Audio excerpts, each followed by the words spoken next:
So, browsing around today, and I'm like, what will I do a video on? Well, apparently, Thomas Tatar is having problems coming to terms with the Red Wings. They're offering him 4.1 million a year. He wants 5.3. They want to give him 5 years. He wants 7. That's not the issue. The issue is that with him signing, and they haven't signed Athanasiou yet, they have 10 million in cap space right now. Yes, Johan Franzen will go on to the IR at the start of the season. That frees up 4 million in cap. I can't figure out how the Red Wings have paid this much money for a team that's this. I can't. Zetterberg at 6 million, fine. Nielsen at 5.2 for the next 5 years. That's too much term. I believe I said that when he signed it last summer. Nyquist at 4.7 for the next 2 years.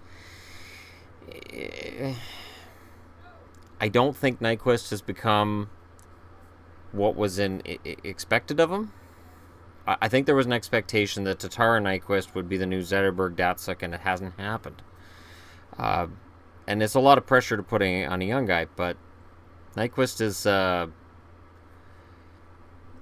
he's probably paid what he deserves considering his role with the team, but I don't know. Abdelkader, 4.2 million for the next 6 years. That's insane money and term for what Abdelkader brings to the team, and he's 30 years old. He's not going to have some renaissance. Darren Helm, 3.8 million for the next 4 years.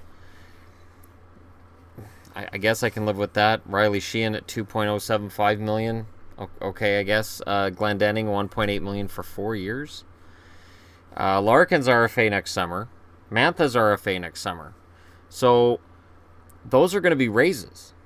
Larkin, if Larkin has a bounce back year, Larkin could be in the 2.5, 3.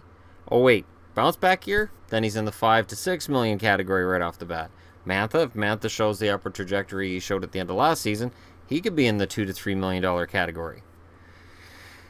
And in terms of money coming off, there's none at forward, not next summer. On defense, you have Mike Green's $6 million coming off next summer. Sproul's the only RFA to mention. But DeKaiser at $5 million for 5 more years. Cronwall, $4.75 million for this year and next. Like at the time Cronwall signed it, he was worth it. At this point, I don't know. Erickson, $4.25 million. Daly, $3.1 million for 3 years. That's a good deal for Daly. He shouldn't be getting paid $1 million less than Erickson. So it shows just how far above market value I think Erickson's priced. Xavier Ouellette's got 2 years, $1.25 million, and then you have Jensen and Witkowski, which aren't big deals. Then in net, you're spending $9 million between Jimmy Howard and Peter Mrazek. And I think when Mrazek was exposed, I think that cap hit might have been what scared off Vegas. He had an iffy year, and that cap hit, it's still kind of high because you're betting on a bounce back year. And since they were already taking Fleury, they already had their high-priced goaltender. So I'm trying to figure out how this happens that Detroit, which is a team that I've identified as a rebuilding team, has become a very overpriced team. And I look at what the Kings have done, and the fact that the Kings fired Dean Lombardi, and it was due to bad contracts and cap management issues, and I'm kind of wondering if Holland could end up going that same way. Ken Holland has been one of the best GMs in the history of the game. Ken Holland, first ballot Hall of Famer, absolutely one of the greatest in the history of the game as a GM. But it just feels like the Detroit organization has paid too much money to players who aren't necessarily going to make them better. I guess this is what happens when you're never rebuilding. I guess this is what happens when you think your team's going to be a playoff team forever and you're always building towards being a contender. Sorry, I got one hair. But when you feel like you're always going to be a contender, I guess this is what happens. The Wings don't even have cap space. And they've got a brand new building. And they've talked to Vanek, but because of the fact that they have to re-sign Tatar and they have to re-sign Athanasiou, there isn't really the money there for Vanek unless Vanek takes a $1.5 million type contract. So I don't know. Do they or have they tried to trade Mrazek? Are they still trying to trade Mrazek? Are they convinced that Jimmy Howard at 33 is a better option than Mrazek at 25? I mean, when you look at the guys who are 33 or older on this team, you got Jimmy Howard, Trevor Daley, Jonathan Erickson, Nicholas Kronwall. Franzen's on the books, but he's not going to play again. Franz Nielsen and Henrik Zetterberg.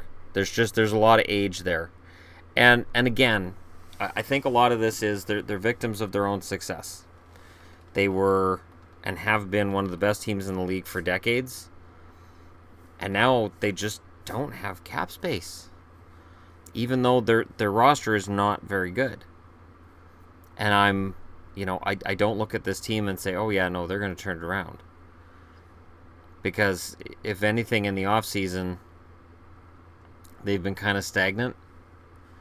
And I don't know that they have got better in any area. You can let me know if you're a Detroit fan or if you believe that Detroit is due for a turnaround. Let me know why. I'd be interested to know why people think Detroit can turn it around.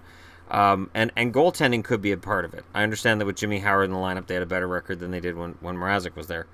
But I do think they're going to struggle, and I do think this could be a very long season for Detroit and for their fandom. But let me know what you think in the comment section below. Don't forget to hit like and subscribe while you're browsing around the internet.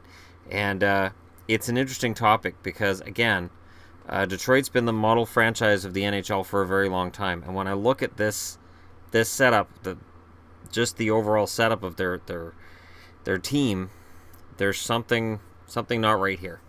So let me know what you guys think, and I'll be sure to talk to you again soon.